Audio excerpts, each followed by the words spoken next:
Hello, I'm Dr. Lanisha Robinson, your host for Career and Technical Education, #Build a Future.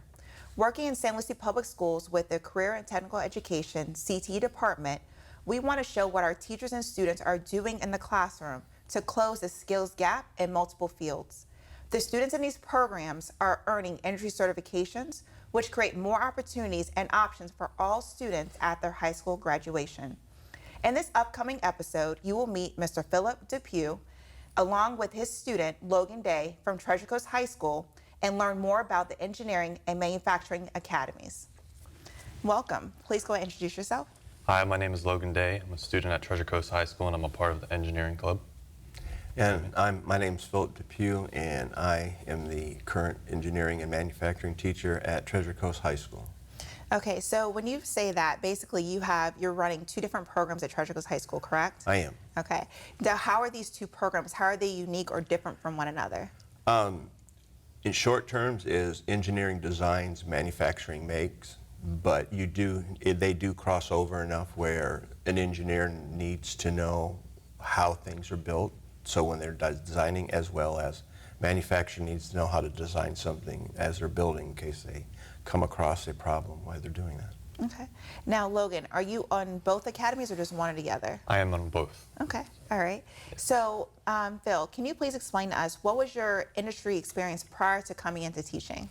I'm a machinist and then became a tool and die maker prior to going to college and then military, and then after I graduated, I moved to California and started my teaching career back in the graduating class of 1985. Okay. So as we all know, as an educator, there are times when you're in the classroom, but how do you stay abreast or knowledgeable about what's going on in the industry? Reading, research, but most of all, doing a lot of in-services with new technology. Project Lead Away was one that I got a chance to do the different areas in engineering, as well as with manufacturing here. I get a chance to talk with the district and sent to other programs where I can learn a lot more. Okay. So running engineering and manufacturing at the high school level, why is it important? Can you tell us, to our viewing audience, why is it important to have these academies at the high school level? To give the students a head start. I'm one of those teachers that I don't want somebody to choose their career until they really want to know, but I want to give them a chance to learn a lot of employable skills out of high school. Okay. Now, Logan, why do you think, as a student perspective, why is it important to have both? Because you're in both academies, correct? Right. So why is it important to have this at the high school level? Because, as Mr. Pugh was saying, that it provides you with the ability to develop skills, and it gives you opportunities. That way, when you come out of high school, you're best suited for any type of career or job that you want to chase and go get. Okay. Now, is it also an opportunity, let's say, for both career pathways? You have some students who decide, hey, I want to go get a job right after high school. Right. Then you have others who say, well, hey, I may want to work part-time, or maybe I don't want to work. I want to go straight to education. Is that the career pathways that you actually offer your students? Absolutely, yes. In fact, last year we had that opportunity with a student who first decided through field trips that the district provided for us, met one of our advisors and got offered a job to go right into the industry in the CNC field. And then Indian River started offering their education and stuff, so they work together with each other. So he works part-time and goes to school getting his degree. That's amazing, very amazing. So with students, because obviously that student had to have hands-on experience working in the lab, having those skill sets, what kind of things can a student expect when they're in their program? What can we see day to day, or if we were to shadow a student or come and observe your classroom, what kind of things will we see typically? Anywhere from just basic on the computer, learning Inventor, AutoCAD, some basic research in the beginning on drafting, orthographic projection, to experience welding, running a CNC machine, running a mill, those kind of things that they'll do actually, after they're out of high school. Okay.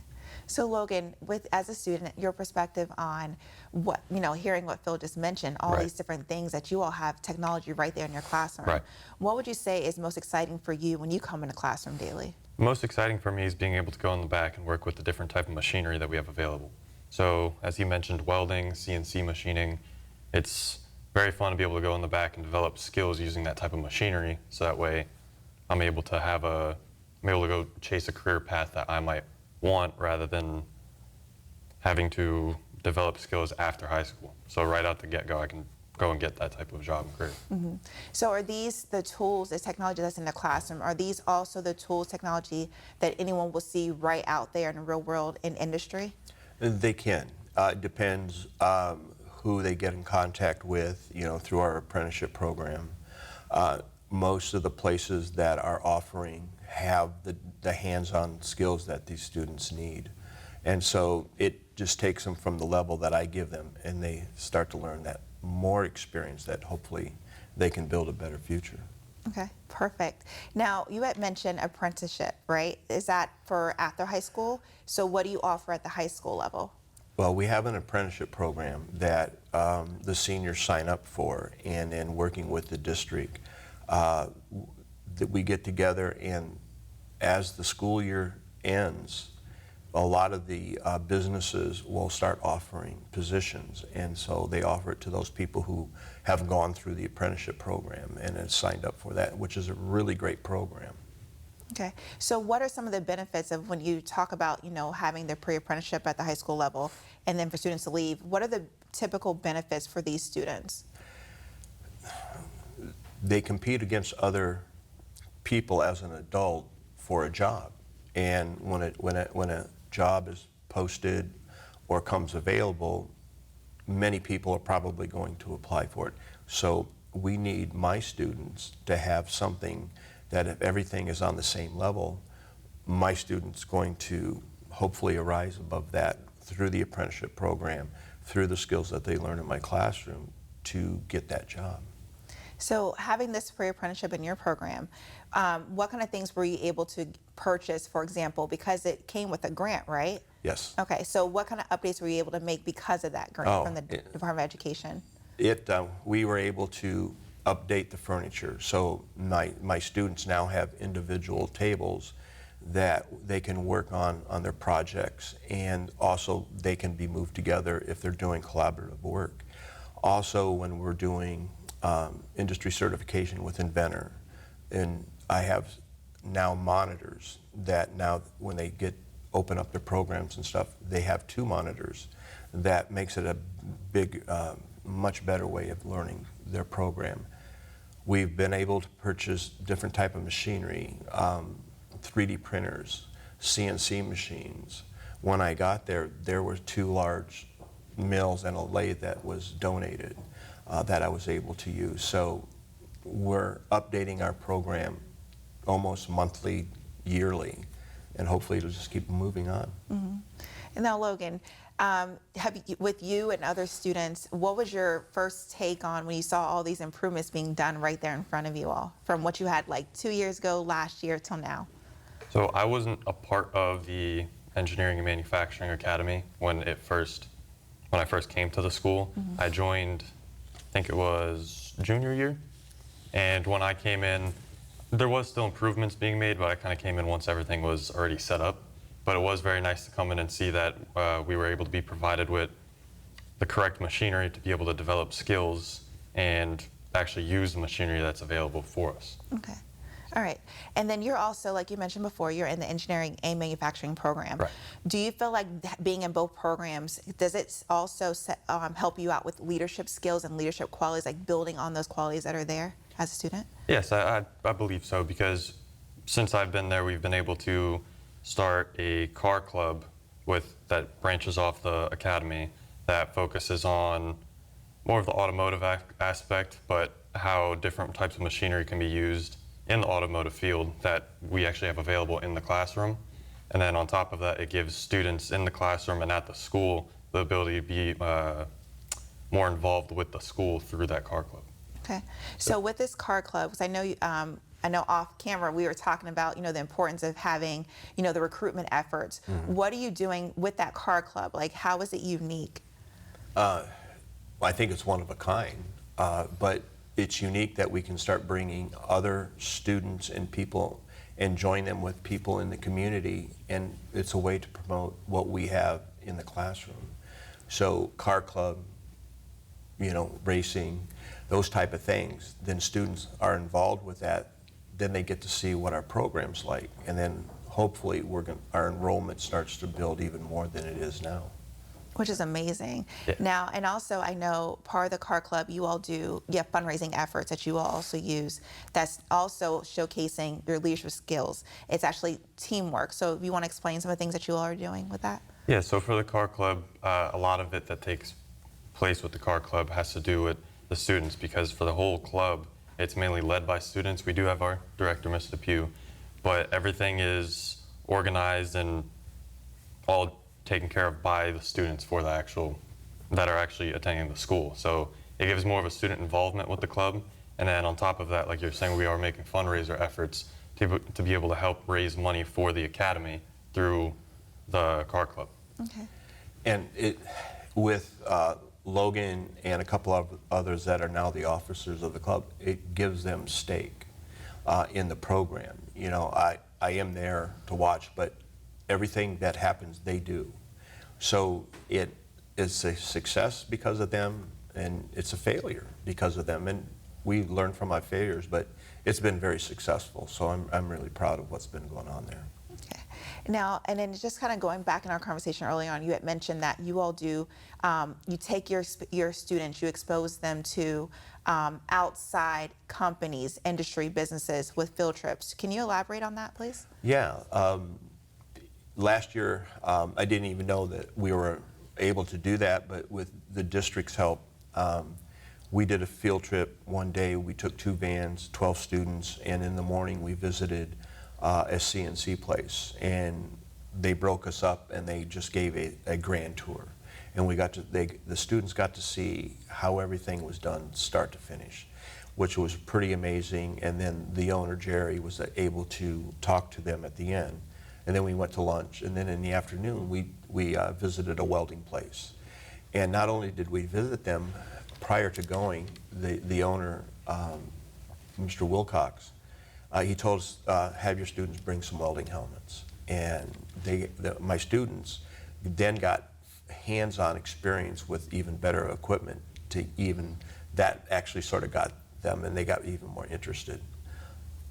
Would you say that having, you know, with your students being there, taking this field trip, right, but you have the technology in the classroom, do you feel like your students were more prepared to work on the technology and industry because of how you prepare them in the classroom? They had a better knowledge base. So when those who were leading the groups were talking about certain things, they had a better understanding what was actually being said instead of going on a field trip. And it's the first time you ever heard of any of those things. And you know, as you go around, okay, you're not really understanding that. So yeah, I really thought those two went hand in hand. Okay. Do you have any future plans for field trips or guest speaker presentations? We do. We do once a month guest speakers that we try to bring in that is industry related in one way or the other. Right now we have a field trip planned to go to UTI up in Orlando. They have come down, they came down last year and it was part of it. The students really enjoyed that. So we were invited to go up there to see their facility and all the different programs. And most of the time when you talk about a program like that, you always thought it was just about mechanics. But it's not. It's really more diverse than that. So I'm even excited about going up there. So that's going to be in the near future. Okay. Logan, are you also excited about the opportunities that are out there for this year? I am. I am very excited for what we have coming this year, and just very excited. So now we want to also make sure that our viewing audience understands that because you're running 2 different programs, what kind of courses or students can they expect to take if they were to join either engineering or manufacturing, or in Logan's case, both? I try to make it so there's a separation between levels and a separation between one and the other, but also pretty much what we learn in one we're going to do in the other. So there's a huge overlap between the two.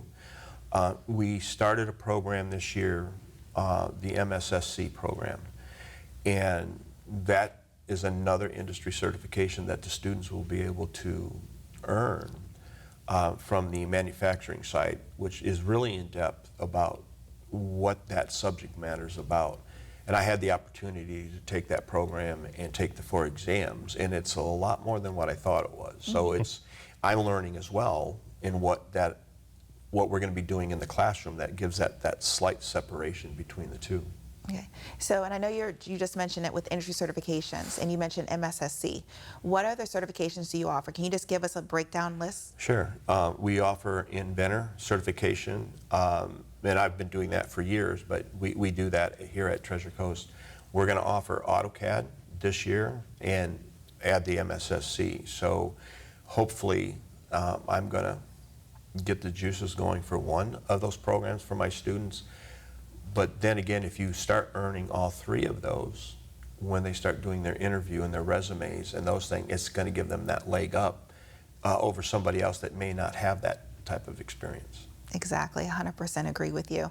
So Logan, what certs either you've already earned or are working on? I have already earned the Autodesk Inventor certification, and then this year, because I'm partaking in both of the classes, I'll be able to get the AutoCAD certification as well as the MSSC. Okay. So. And are these certifications free for all students that are in your program? It is. We're very fortunate to have that district involvement to allow these students to get that free education. Mm-hmm. And of course, because of great educators who decide, hey, I want to offer this certification to my students. Yeah. Now, with these certifications, like you mentioned, students are able to go seek employment. They can add it to their resume, even if they don't want to seek employment right now, but they can add that to their resume, and they have that going into college. So they are going to be ahead of everyone else, right? Yes. Okay. So with that being said, you also have an advisory board. Now, with your advisory board, can you tell us what, you gave us some examples of some companies that work with you on your advisory board, but how does that advisory board help tie into you and your program and making sure that your students are getting the best of the best? Well, this is, I've always had some type of advisory board, but this one that we have here is unique.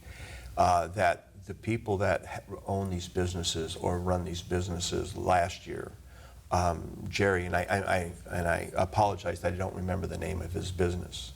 He came in one day and delivered some material on a Saturday, and I had the class open for Saturday, and I had about 4 or 5 students there. And he sat down and spent an hour with the students and told them, directed what their roles would be and what they needed and how they could go through an apprenticeship program or how they would pay for their schooling, and it was just amazing. And these kids were just, they just sat there the whole time and listened. And so we have that. We have anything that I need.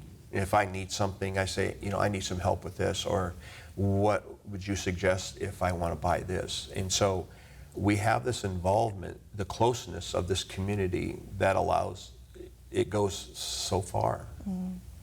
And then do you feel because of that connection, do you feel like not only the community, getting more of a community business industry buy-in, but also you're able to say, this program is not only, yes, we have the curriculum, we have the tools, but does it meet industry standards? Do you feel like that's happening because of that advisory board? Absolutely. Yeah, that's a great point. And again, if I'm allowed to teach them my knowledge, which is not necessarily book work, and the experiences that I've had, they then have that, again, that thing that is needed to rise them above other people that are applying for the job. So when they're talking about precision measuring instruments, my students have had that. Working with some type of machinery, my students are going to get that. If we need to see it at a grand scale, we can take a field trip almost immediately if we need to. So it's a great tie-in that we do have here. Okay. And then one of the things I also want to make sure that we discuss is, I know that we have, with St. Louis Public Schools, with our career and technical education, we have a partnership that we work with both Kaiser and Indian River State College, right? So how, I know you work very closely with, both colleges or universities. However, I know that there's one with looking at your career and technical student organizations, looking at how students are involved. I know you've created even another layer with trying to connect with IRSC. Can you explain that more? And then also your marketing and recruitment efforts for maybe for our young female students. we got a great relationship with Indian River, and I have students that have graduated last year that are now taking,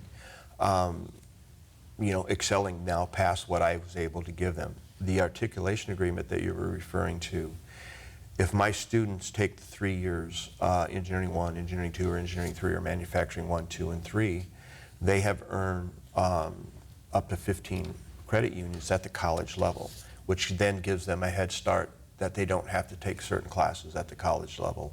And it gives them a choice, or a better choice, of the programs that they have, and so they can decide what programs they have. There's a lady that I met from Indian River, Natalia, and when I started 3 years ago, I think we had 2 females in the program. And I think this year we have 11. And I always want to start an all-girls engineering club, and I mentioned that with Natalia one day when she was a guest speaker. And immediately she came down, she said, I'll be there. And she talked to one of my girl about being the president and what it takes, and if she ever needed any help, just to call her. And she'd be right there, be right there. And again, it's one of those outside communities, organizations that we have, that whatever we need, we get. Mm-hmm. So do you feel like, with engineering manufacturing, oftentimes, especially looking at for students, they think that, oh, that's just for the guys. Do you feel like the young ladies in your program are actually able to they're making the grade, they're actually using those tools? Do you feel like they're competing just alongside of you all too? Oh, I do, because a lot of the times that I'm actually in the classroom or in the back of the classroom using the machinery, I'm right next to another girl that's a part of the class and part of the academy that's also using another machine. And we do have we are going to try and participate in a solar go-kart competition that's on the other side of the state. Mm-hmm. And a part of that competition is going to be primarily a girls team that's going to be competing. Mm-hmm. We are going to be, us boys, we're going to be like helping them with all of that. We're going to be still involved, but it's primarily going to be a full female team, a part of the academy. Mm-hmm. So that's amazing. They want to be involved. They don't want to sit there in the classroom and why somebody else sort of, well, I'm going to go weld today, I'm going to work on my project. And then I get them coming up my desk, or where, can I go back? Can I go back and weld? And so you got to make sure that they're being involved. And I would like that. And one of my dreams is I've always wanted to have an all-girls introduction to engineering class as well. So with that being said, what are your end goals when you're going to take all this information, taking all of this experience that you're mm-hmm. earning right now? What are your end goals, or what are your plans for after high school? After high school, I plan on going to college for electrical engineering, and then on top of that, I'm focusing on a racing career in the automotive industry, which all the skills and everything I'm learning in the academy will be applicable to that. So if there was a potential student or someone that, sitting in 8th grade or middle school right now, that's thinking, oh, well, Treasure Hills High School, I know I'm going to be going there, but which program? I'm already thinking which program. What would you say to that potential student that was thinking about joining the program?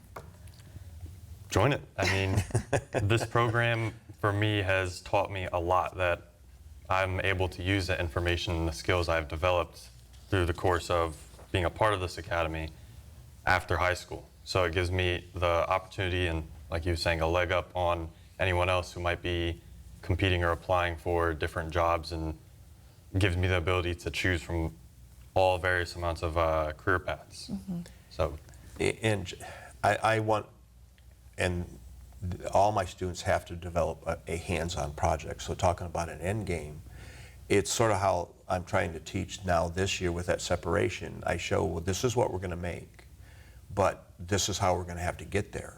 And so, and that's sort of done in industry. I mean, so as a client orders something or designs something, I'm trying to teach those students how to go those steps.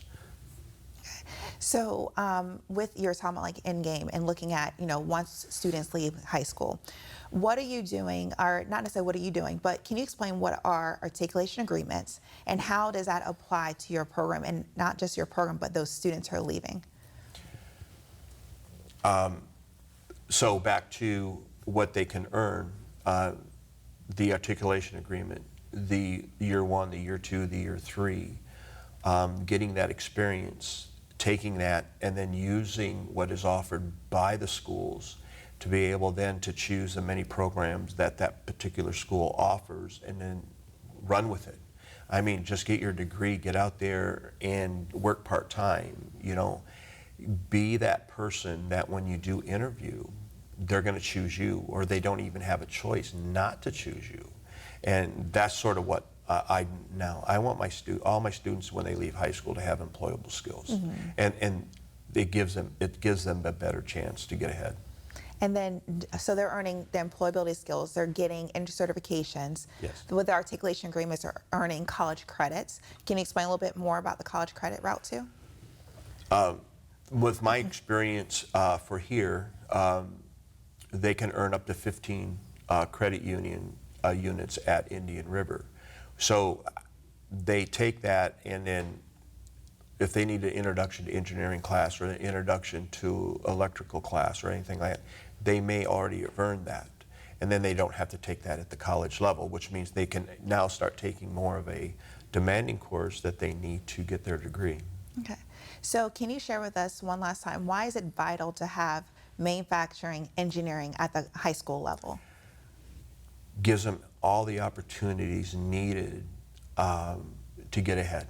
And that's really what it is. I mean, with the experience that I have done year after year after year after year, I have students that have come back being able to take, I like to think that what I've taught them to get ahead, and seeing the opportunity that where I'm at now is that's what I'm trying to bring to these students here. And now that I've been here just a few years, I'm starting to see that benefit. Last year we placed a couple students. I have a student that is enjoying Indian River. I have his sister in my class, and she tells me he just raves about being in the program. And so again, it's not that I want time to hurry. I can't wait till the end of this year and see what we have a really good senior class this year in the advanced classes. Okay. So if there was a parent or community member or student, prospective student looking at this show, where can they find more information or be able to, is there a website out there they can go to?